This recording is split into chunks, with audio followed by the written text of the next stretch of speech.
let's actually listen into the House floor. It looks like from the applause that they've just passed and finalized this bill. Let's listen. Or wish to change a vote? No.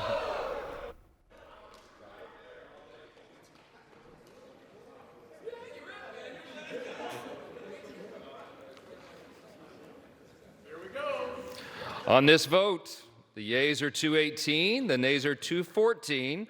The motion is adopted.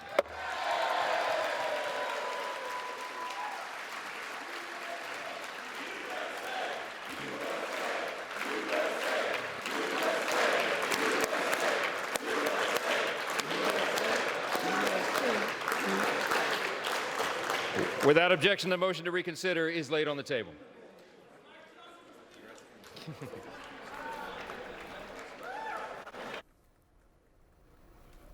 And with chance of USA Republicans securing arguably the biggest legislative win of President Trump's 2 terms. The final vote, 218 yay, 214 nay. Republicans getting this done and sending it now to the White House. Let's actually go there with CNN's Kristen Holmes. Kristen, I know the president was busy earlier with Idon Alexander, the American hostage that was released by Hamas earlier this year. Do you know if this has been watched closely by the White House, or was it presumed that it was going to pass?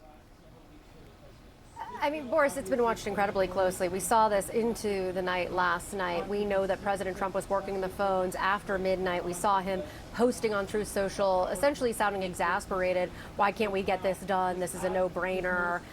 Republicans need to vote on this. They have been watching, they being the White House and President Trump himself, every single step of the way. Trump himself has been involved in this process with the Speaker, with congressional leadership, but also with having conversations with House members. And I just want to take one step back before I go into the process here. This could not be a bigger deal for President Trump and for this administration. They believe that this bill really encapsulates everything President Trump wants to do with his agenda, that his legacy is going to be sealed in some of the items that are in this bill. And that's why it was so important to President Trump to get this across the finish line. It has been something that has been weighing on the White House as they have been negotiating, having conversations, courting House members for months. I mean, I was told 2 days ago that they felt like they had these month-long relationships with House members, that they've been trying to address their problems for some time now. Now, the other problems with the bill, just to be clear, one of the other parts of this that I think might go unnoticed is how much this second term for President Trump is different than the first term. They have figured out in that 4 years that President Trump was not in office how to work the system in their favor. That was not something we saw during the chaotic first term. And, in the last couple of days, we've been talking about this nonstop, this idea that, is the bill on the verge of collapse? And every time I spoke to White House officials, they said they like their odds. They think that they are feeling optimistic. And when I ask why, they just point me to what we've seen for the past 6 months, which was anytime President Trump has wanted to get something done in Congress, even with people opposing it, almost every time he has been able to strong arm something through the Senate, through the House, that he wanted to get done in terms of his agenda. Now, part of that is there is a fear that President Trump, his team, will primary some of these House members. We saw that last night when he was posting online. He was kind of tapping into that fear. We also heard him directly say it when it came to Representative Thomas Massie or Senator Thom Tillis. But then there's also what we saw them doing behind the scenes, which was arriving at these meetings, the White House, with talking points for congressional leadership, for these House members who had serious concerns about parts of the bill. I spoke to one House member who was a no before they got to the White House. When they left the White House, they were a yes. And all the strong arming, all the threats, all of that, in their mind, after the conversation with the White House team and going through all the aspects of the bill, they came to that conclusion on their own. They said that they were the ones who believed in the bill, even though they had been saying publicly that they were not sure about that. It was something that was very fascinating to hear. They understood how to talk to these House members in a way that they didn't the first term.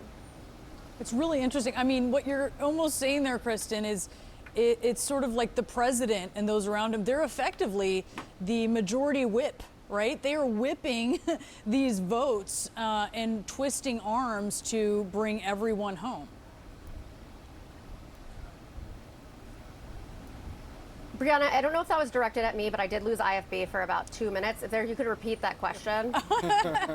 It was more an observation. I was just trying that to he's sly call back in, but I wasn't. didn't guess I even wasn't so notice. sly. You are very smooth there, Kristen. Okay, so. But he's effectively the majority whip, right? I mean, just how he whips these votes, calls people over. It sort of evokes that. It sort of evokes that art that is very, it's difficult, honestly, on the Hill to do.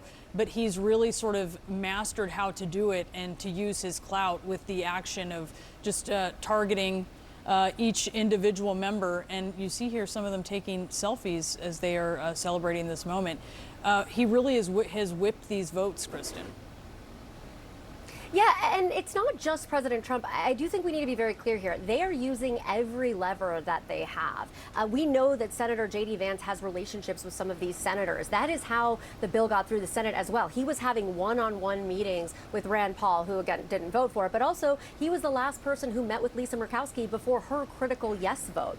He was working every relationship he had, and it wasn't just him. It was all of the administration, all of the White House, their team up there every single day. And when it comes to the end game here, which of course for some of these House members is getting reelected, for others it's getting this bill passed, it's their agenda, their legacy. I do want to read you one thing that someone told me this morning, and I wrote it down because it goes to show you where his power is. And this was from a lawmaker who told me, Trump is in the strongest position of anyone in generations, probably ever, in terms of impacting primaries for Congress. So anyone coming from a hard right district, which is most or likely most of this conference, will have to deal with that. And he's just not going to tolerate people going against his agenda.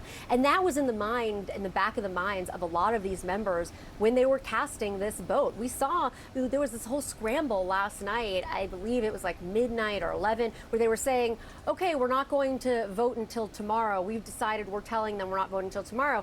Trump posts on Truth Social, we have the votes, we're going to vote now. Next thing we know, it's going into a vote. I mean, he's controlling the narrative, even from just being here at the White House while they're all up on the Hill. And some of that is the way that his team has worked the system. Other is that fact that he has this enormous amount of power over the Republican Party, something that we really haven't seen from a leader in quite some time, to have control over your whole party like that. We certainly did not see it in Trump's first term. There was a lot of factions of the Republican Party. We didn't see it when Biden was in office either. There were factions of the Democratic Party. He has this umbrella power over his conference right now. That is partially the reason that he was able to get this through.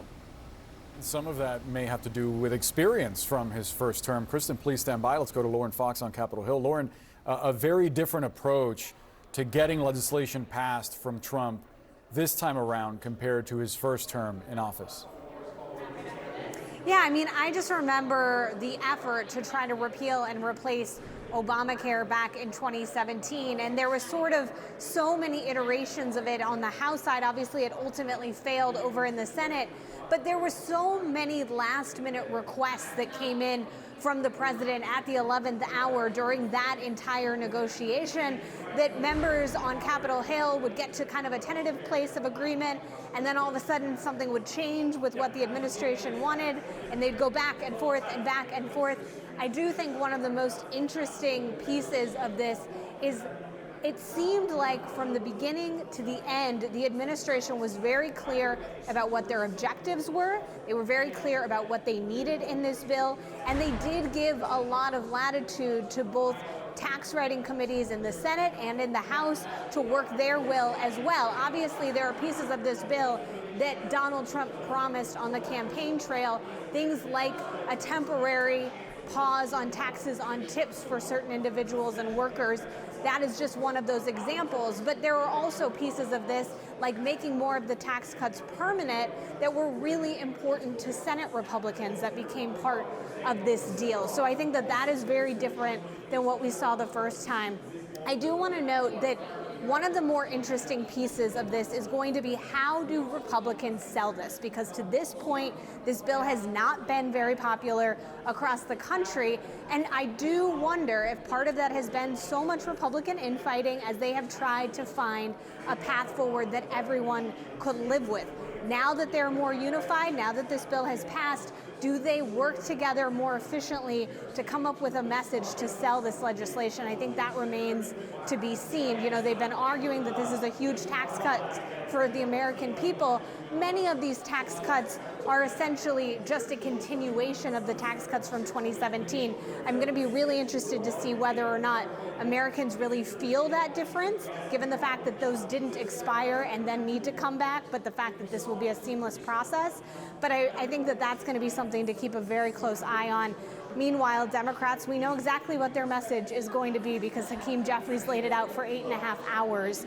And I think that those two messages, now we're going to see which one is going to win out in the court of public opinion.